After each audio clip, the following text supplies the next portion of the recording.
Hello and welcome to episode 46 of Life is Horror, a YouTube podcast where I review new horror movies, provide you with some news updates in the genre, and wrap each show up with either a ranking or a quiz.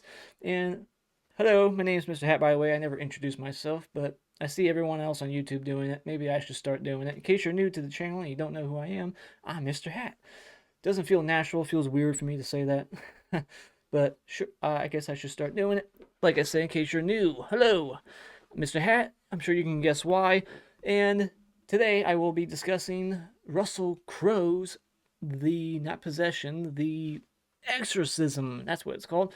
The Exorcism and two new Spider movies. New in quotes. I mean, they're new, meaning they came out this year, but not new because they came out months ago. So I'm a little late to the game on this one, but saw them and now I'm going to give my thoughts on them. And those two Spider movies are Infested and Sting. Sting had a very small release in theaters. It was at my local theater for like a couple days, like one showing each day, and I was just too lazy. I didn't go see it.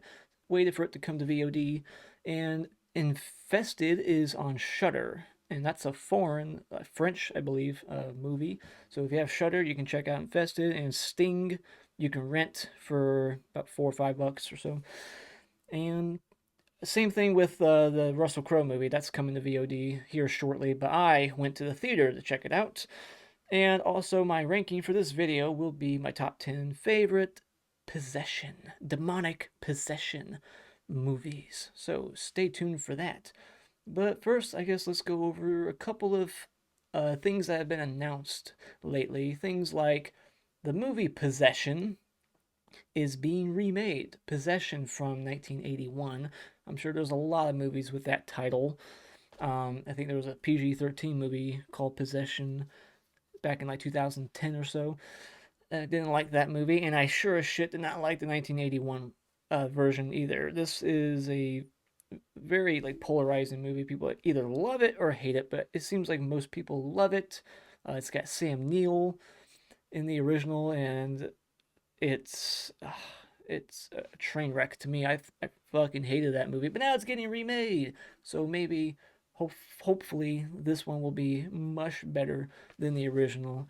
And so yeah, and it's going to be directed by Parker Finn, the guy who directed Smile, and I believe he's also directing the upcoming Smile 2, which recently released a new trailer. And I gotta say, it looks kind of dumb to me. I liked the first Smile, but this next one, like, I just don't see a point. I don't see why we need another movie unless it's like a prequel explaining the origins of this thing, but it's a sequel. I don't think it's a prequel, and it's just like some celebrity who's now being, it's like some pop star Ariana Grande type of singer being attacked now by this smiling entity, and it just looked corny. I didn't like the trailer. So um yeah, Possession remade by that guy, and it's starring Robert Pattinson, the guy who was recently Batman. So yeah, hopefully it's better than the original. That's all I gotta say about that. And also Creep, the anthology franchise. Well, there's only two movies, so I'm not sure if you can call that a franchise, but the two Creep movies are now getting their own TV series, like an episodic mini-series. I'm not sure. I think they're like short episodes, like maybe 15, 20 minutes long. They're not like most shows today. They're like an hour long each episode, 45 minutes. I heard it's going to be like very short, like 20-minute episodes with the Creep. I'm not sure what his real name is. I don't think you ever find out what his real name is. The actor who plays him, Mark Duplass, he has announced that they are indeed doing this TV series, and I think it could be good. I love the first Creep. I really liked the second one. I think they're both fantastic found footage movies, and they do show that whole wall of tapes in the first Creep movie, showing that this, psycho has done this many times before. So there's lots of stories to tell there. So it makes sense that this would become a TV series, and it seems like every franchise is turning into a TV series, but this one actually makes a lot of sense.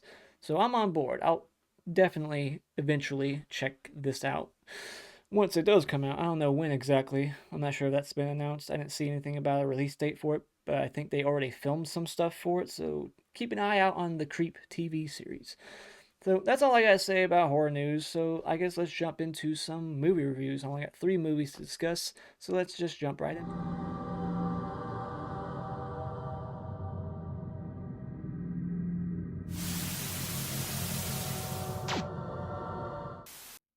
All right, so first movie I guess will be whatever pops up. Sting. All right, so this is a killer giant spider movie. All right, and who directed this one? Kaya Roche Turner. Now, I believe that's an Australian director who did those Wormwood movies, if I'm not mistaken. Don't have the information right in front of me, but just going off of memory. And I liked the first Wormwood movie. That was a pretty good one back in like 2020 or 2019. There was one sequel since. It wasn't as good, but yeah, definitely check out Wormwood Road something. Dave the Road. I don't know. Check. Just type in Wormwood. Worm with a Y. I think it's like WYRM. It's Wormwood. But this movie is Here's the plot synopsis. All right, so after raising an unnervingly talented spider in secret, a 12-year-old Charlotte must face the truth about her pet and fight for her family's survival. All right, Charlotte. Is that a reference to the? That sounds like it's a reference to that one movie. Is there a movie like Charlotte's Web? I'm just not picking up on that. I don't think I've seen that movie, but is that a spider movie? I would guess so. So I guess that's why they named her Charlotte, right? Charlotte's Web. Um, and so yeah, let's my thoughts on this movie. All right, so killer spider movies in general. I mean, they just there's not just like the killer shark movies. It's like there's not a lot of great ones out there, and with killer spiders, it's like there's eight-legged freaks and then there's like nothing else really. The sharks is like there's Jaws, and then there's a couple of great ones also, but very few, like Shallows and 47 meters down. But like the amount of great ones you can only name on like one hand. Like there's not many to me. um but this one was all right. It's not like a horrible like sci-fi channel Sharknado type of spider movie. Like there's not like horrible CGI. There's actually some good practical effects in this. It looked like they mostly used practical effects for this giant spider, and there is like one moment of good gore with the spiders like coming out of the person, or I think an animal. And it's a one location movie, and it's a spider from outer space. It actually opens up with like a small like meteor like, crashing through a window into like a dollhouse. And so we know the spider is from outer space. And the spider gets bigger and bigger, becomes a giant spider movie, and has some cliche family drama. Like the the stepmom and the stepdaughter don't get along, and there's an exterminator character in the movie, of course. Oh yeah, Anaconda, or no, not Anaconda. Arachnophobia, totally different thing. All right, Arachnophobia. That's a great spider movie. So yeah, there's that eight-legged Franks, and then nothing else really. So yeah, I would say those are the two great ones when it comes to spider movies. So yeah, there's an exterminator character in this movie named Frank. I thought he was the best character. I think he's kind of like the comic relief guy. Says some funny things.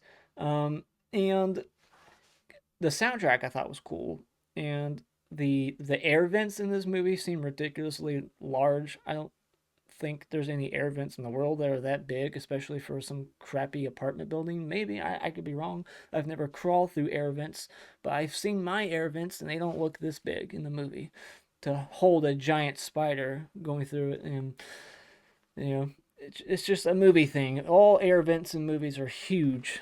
Ever since like Die Hard. And the opening credits were great. I liked how the opening credits were done, showing like the spider going down every floor of this dollhouse. And The final shot is a generic final shot for these types of movies. Like all creature features, killer animal movies, and stuff like this, they all end with a shot that basically says, "But wait, there's more. There's more coming." And, like they always end on a shot of like the creature that you think is dead, like twitching, like, "Oh, it's still alive." Cut to black, or they'll pan over to like a nest that has some eggs in it or something like that. It's just got one of those typical endings. Um, so maybe there'll be a sequel, and even the dialogue at times was just such generic dialogue, just basic things that they're yelling at each other when shit hits the fan that I don't think anyone would really say in real life. And looks like your parrot tried having sex with a blender was the best line in the movie, though. That was one great line. I think that was the exterminator Frank character who said that. And there's a baby character in the movie, and the baby's not gonna die, and that the main character is like a 12-year-old kid. The kid's gonna be safe. This movie plays it safe, so there's no real surprises in the movie. This movie doesn't really seem to take many risks. It's just kind of like a formulaic killer spider movie or creature feature. So it has the familiar beats. The characters that you expect to live will live. The ones you expect to die will die. And the acting was solid, even from the child. I thought the child actor in this was good. The baby in this movie seems way too quiet. It's like the baby in Halloween 6. It's like, how is that thing, that baby not crying when all this crazy shit's happening around it, and it's just like, it's fine. I wish all babies were like that realistically, but we know that ain't true. I liked some of the camera work in this, and the cinematography was good. But overall, I would give it a 3 out of 5. It was okay, just it's not something I would ever watch again. So I think I said enough about that. Let's jump from one spider movie to another spider movie. Let's talk about Infested, a Shudder original. So, this got widely released back in April, and it's a foreign giant spider movie with multiple giant spiders. So, this one, unlike the last movie, which was just like one, this one has a lot. And it's also set in a dirty, like low income apartment building. It has like a rap soundtrack, lots of like hip hop songs playing, which I wasn't really a fan of. Um, it just seemed wrong. It felt wrong. The music choices here. I would have preferred more like traditional horror score stuff. And the characters, while decently developed, were a bit annoying and repetitive at times. There's a lot of like them just yelling the same shit over and over again. And if you're familiar with me, if you listen to enough of my videos, I always talk about how repetition, especially when it comes to words, it annoys the shit out of me very quickly. I don't know what it is about it. The power of Christ compels you. Power of Christ, like that scene annoys the shit out of me in Exorcist. I want to fast forward every time. I hate lines being repeated, and there's characters in this movie that do that. Um, of course, the government gets involved.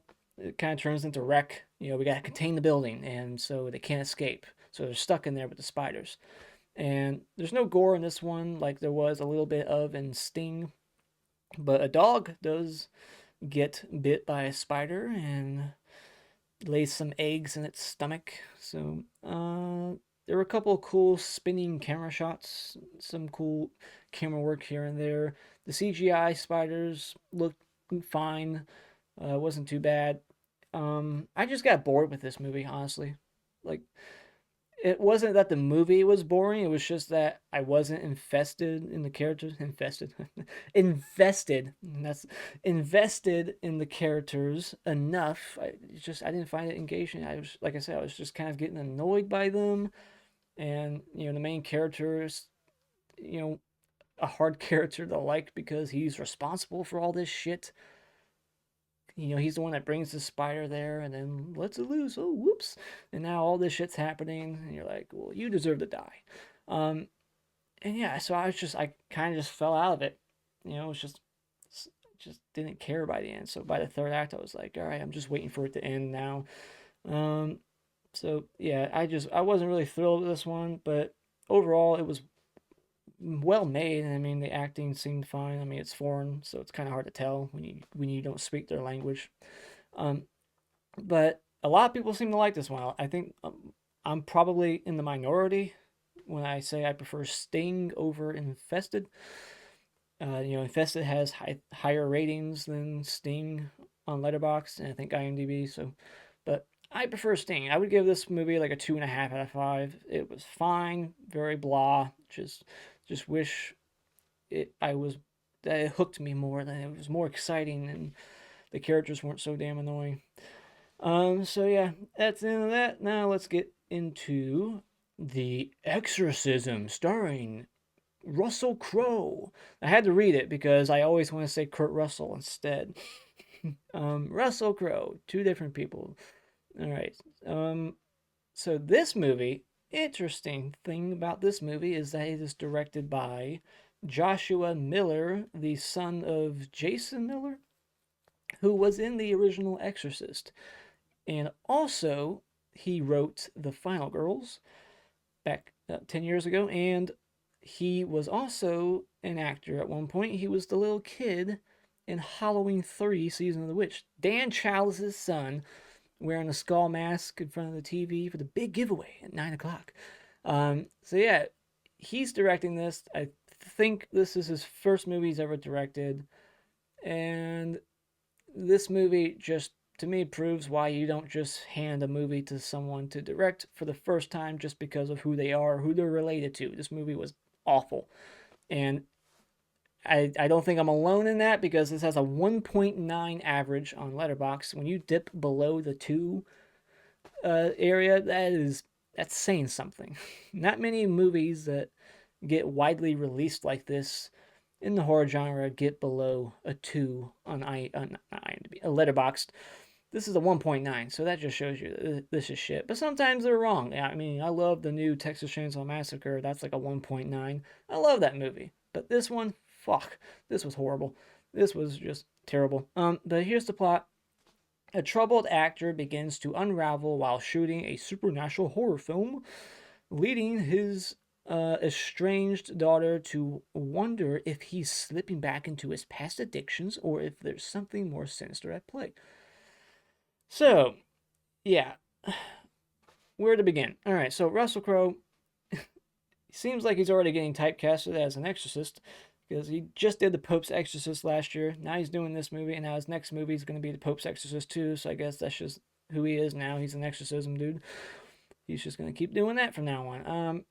But I actually thought the Pope's Exorcist was all right. I think it was mostly saved by his performance and his character, like that he was a different priest than you usually, a priest character that you didn't usually get in these kinds of movies. He was more, comedic in that one.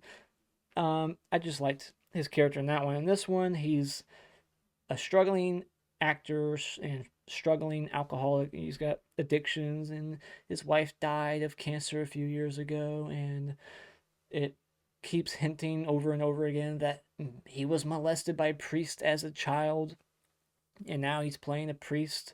So it's kind of bringing up things from his past, and they just keep cutting to the same like 3 or 4 shots of whatever happened as a kid over and over and over and over again throughout the movie. Um, yeah, so his performance is really the only decent thing about this movie. I liked the concept of this going in. From the trailer, what I got from it was like, oh, so they're taking the story, like the making of The Exorcist, and making that a movie and making it over the top and very, a fictional version of that. The making of The Exorcist, from what I remember hearing, is like, some people died shortly after making the movie in weird ways, or they just died young, or there was uh, a background character, a background actor in the movie who was like a doctor. He played a doctor in the movie. He wasn't really an actor. They actually hired like real doctors and nurses for that one scene, and one of those people was like a murderer in real life. And then like the sets would spontaneously like, combust, like fires would just erupt randomly, and then priests would come and bless the sets. Like there's all like I've heard all kinds of crazy things about what went on the set of The Exorcist, all the injuries that happened to actors like Ellen Bernstein who got hit in the back of the head real hard, like she and it's in the movie, and all kinds of stuff. So when I heard the concept of this movie, I was like, oh, that's cool. They're gonna basically turn all that real shit that happened into a movie, and then take it a little further, of course, and make it fictional and actually supernatural. But this was just horrible. And in this movie, I was so confused the whole time. I'm like, wait, is this like at the beginning? I was like, is this a period piece? Is this the 70s? Because they open up with like an old logo of like Warner Brothers or Miramax or whatever it was. I forget. I think it was Miramax. So I was like, is this saying that it's the 70s? But no, it's modern day. But then I kept thinking, like, are they remaking The Exorcist or is this a different movie completely? And then they name dropped The Exorcist at one point, so that movie does exist in this universe. Um, but they keep calling the movie that they're making like the Georgetown Project, which is also a reference to The Exorcist. And there's a lot of references to The Exorcist, like with the wardrobe, the sets, like the house that they're in, like the whole layout of it, like the staircase, the bed frame. It all looks. Now I haven't seen The Exorcist many times, so I could be wrong, but it seemed like it looked familiar, so I would bet that a lot of the set design choices, wardrobe choices were all little Easter eggs, things that were related to the original Exorcist. Um, so, which is cool, for fans of The Exorcist. I think that's what they're gonna like most about this movie. They'll just point things out, like, oh yeah, look, he's wearing that, like that character wore in the original movie, and oh look, Georgetown, I reckon, and look, the bed frame looks like the one Reagan was on. Oh look, the cold room, you can see their breath. Oh, like it's like that's not enough. You need more than that to make a good movie. Easter eggs aren't gonna save your movie, and yeah. So this movie, it just takes the crazy story of the cursed production of The Exorcist and turns it into a very extremely exaggerated fictional story. Um, and you got Mason from Black Ops 2 in this, the voice actor. He was an Avatar also, but he was wasted in this. Like he had like one or two scenes. I wanted to see more of him. Um, so Goldberg, the actor Adam Goldberg, he is playing the director in the movie within the movie. Is he supposed to be like Freakin'? Because if so, like, was Freakin' an asshole? Because Goldberg's character in this movie was being a big asshole, and I'm wondering if they're saying that Freakin' was an asshole in real life. Seems disrespectful. But I don't know. I'm not sure what they were trying to say with that character, but yeah, like the shit he would say to uh Crow's character, who's named Miller, um, like Jason Miller, and so but he would treat him basically like how Kubrick would treat Shelley Duvall when making The Shining. There's so many scenes in this movie that felt like they just ended way too quickly and without like showing, you know, what happened after. Like it would just cut to like a day later or way later. I'm like, well, wait, what happened back there? Let's go back to that. Like, so what? Like, there's so many like crazy shit things that happen like in the middle of the movie, and I'm like, there's no way anyone's returning to set the next day. Like there's something that happens in the middle of the movie, something that Russell Crowe does, and so many people witness it, and then they're still continuing the production after that, and they're continuing the production with Crowe. Bullshit. After what they witnessed, there would be so many people like, fuck this. I'm not working on this set no more. But no, they're just like, whatever, back business as usual. We're going back. And it's like, no, it's not realistic. And what a missed opportunity because this movie is set on like an actual like sound stage where movies and commercials are shot. Wouldn't it have been so cool if like in the background, like they're just walking and talking at the studio, and in the background you see someone like filming like a Silver Shamrock commercial? That would have been hilarious. I would have done it. You see like Josh Miller, the director, in the background putting on like the skull mask, getting in front of the TV, and his head melting. I don't know. What a missed opportunity. I wanted to see more like accidents on set, like things happening to other people on the crew. but it was just so focused on Russell Crowe 90% of the movie, him and his daughter, who I could not stand in this movie. I didn't like her performance. It seemed not realistic to what was happening around her. I just feel like she kind of underplayed it, and again, just unbelievable how long she was willing to stick around. Like if I saw my dad doing the things that Russell Crowe was doing in this, and whether it was sleepwalking or whatever, I don't care. I'm leaving. I'm not staying around. The scares in this movie very predictable, and just lots of flashing lights, like a lot of supernatural horror movies. They love the lights flickering nonstop. This movie should come with like a strobe light, seizure warning on it. Um, and yeah, just a lot of family drama, and I just could not give a shit. It has all the possession movie tropes in it that have been around since 1973 with, take me instead, possess me, demon.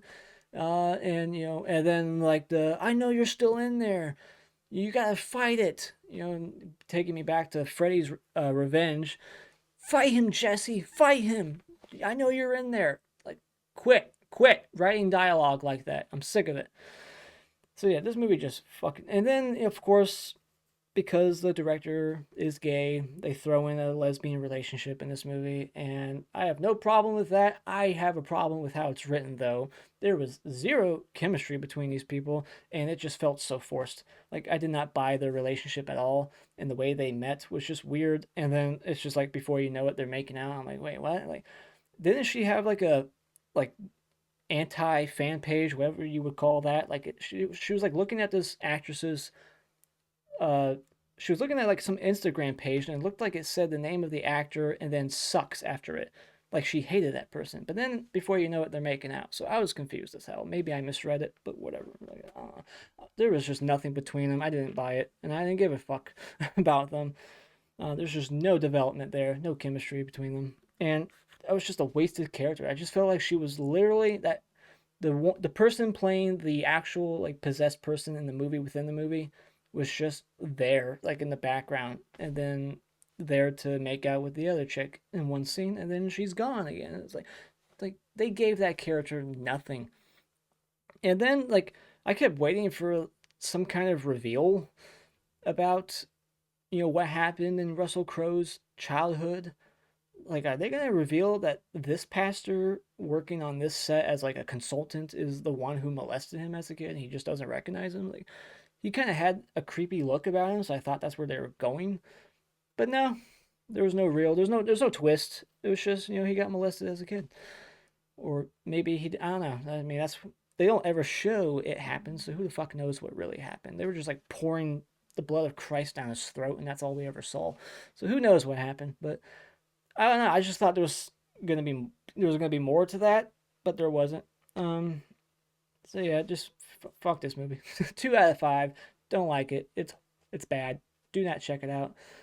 It is whew, so bad. So let's get into the ranking real quick. I'm not gonna talk about these movies because I've already reviewed most of them on this channel, so you can check out those reviews. So let's get into it. Number 10 is Amityville 2: The Possession. It's a prequel to the first movie, and I used to prefer it or kind of have it tied with the first movie, but I think I would give the edge to the original. But this is definitely up there when it comes to this franchise. This is the best. This and the original. Those are the only two Amityville films to check out. It's the first two. You can skip the rest, and you'll be good.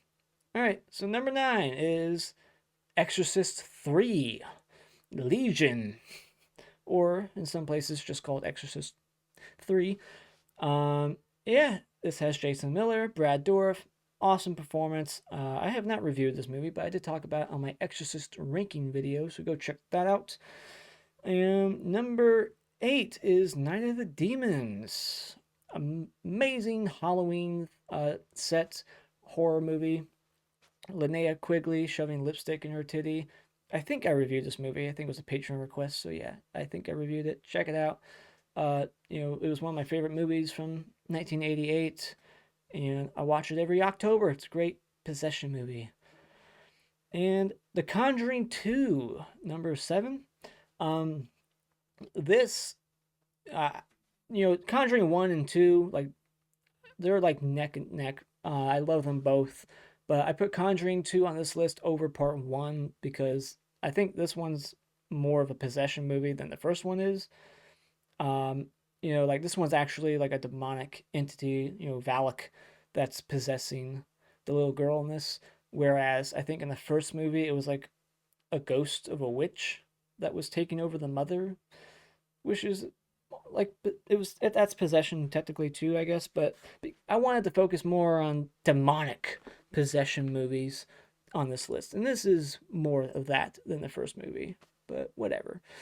Um, Great movie. Check it out. And Wreck. Now here's an interesting one because this is one of those movies. It's very unique because it's like three different genres in one. It's like you could argue that this is a zombie movie, or it's a virus infection movie, or it's possession. I mean, the fact that it's kind of a possession movie is a spoiler, but this movie's been out for over 15 years, so if you haven't seen it at this point, sorry to spoil this, but yeah, there's possession religious things that are introduced in the last act of this movie, and that's why it's on this list because, it's revealed that these people that seem like they're zombies or there's like some kind of, you know, virus going around in this apartment building, it's actually something more than that. It's demonic.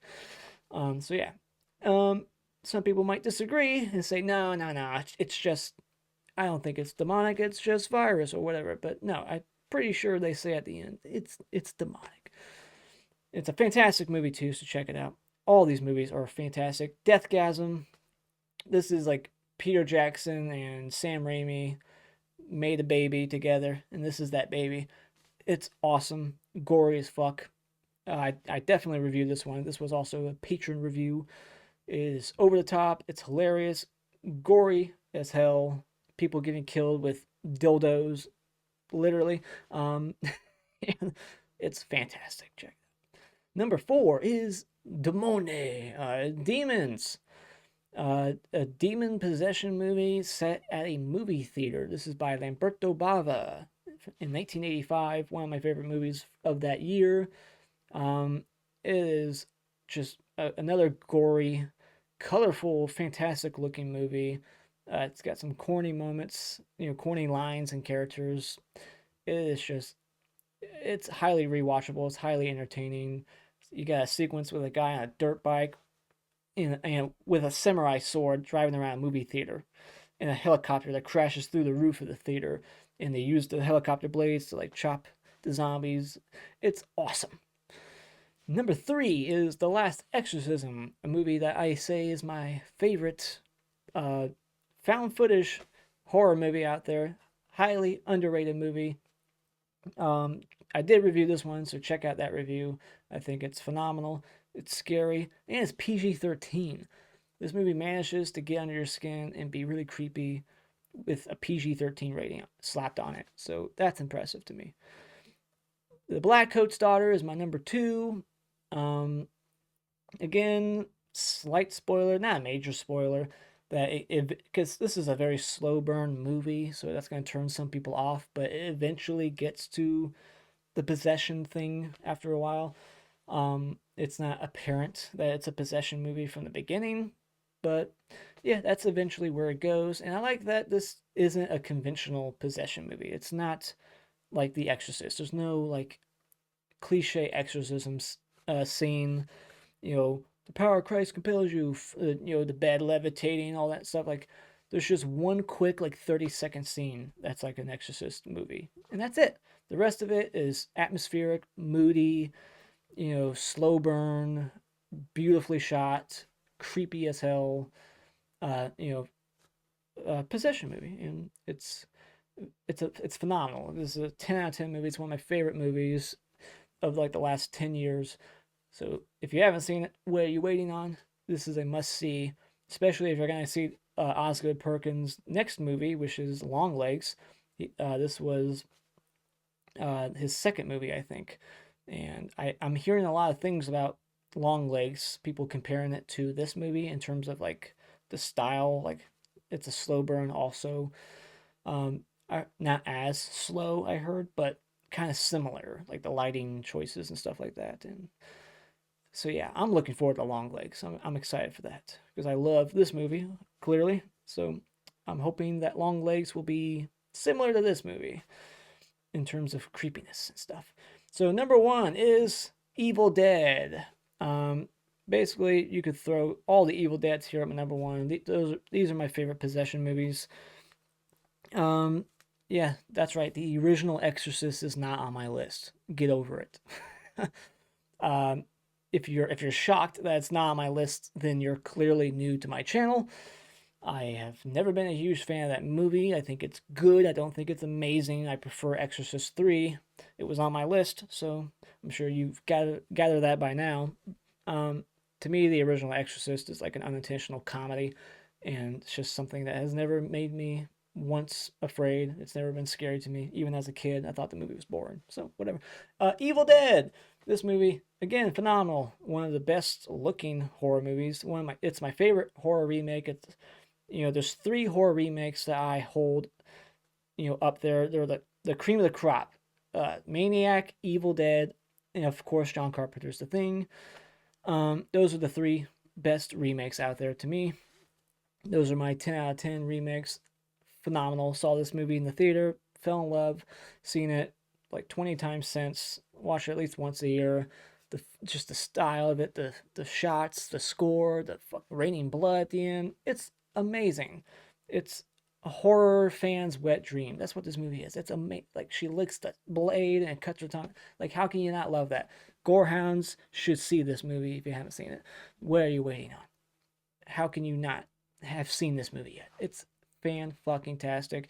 Yeah, all the Evil Deads could be right here at number one because they're all basically the same movie. But if I had to pick one, I'm picking the remake because that's my favorite of the Evil Dead franchise. So there you go. That's my possession movie ranking.